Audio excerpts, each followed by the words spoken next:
Hello, hello mga kaisaw. Ayan, tayo po ay magluto ng ating isaw. Ang ating isaw na hindi tinipid at napakasarap. So, ganyan lang po mga kaisaw.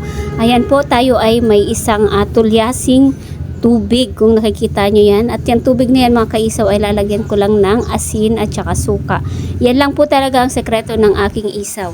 Ang aking isaw ay lulutuin ko dyan sa isang punong-punong tubig ng tulyasi.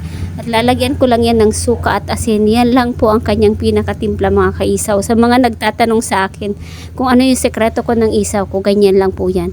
So pakukuluin ko lang po yung tubig na yan ng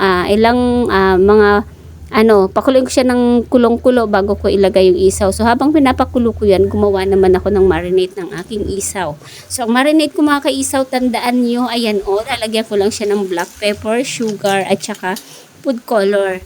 Food color lang tayo kasi pagtinda lang naman yan. Black pepper, sugar, at saka food color.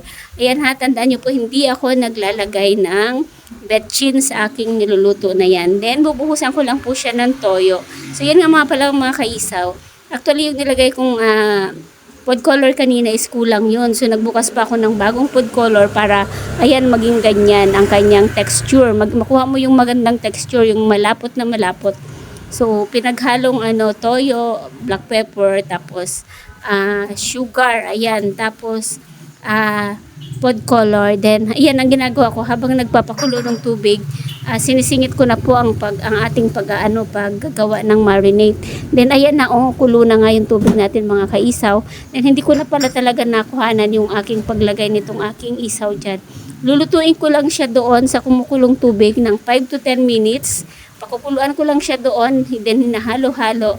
Then after ko siyang pakuluan doon, 5 to 10 minutes, bubusan ko siya ng malamig na tubig mga kaisaw. Then para lumamig na siya, saka ko po patutuyuin, tatanggalan ng tubig at saka ko ilalagay sa kanyang marinade.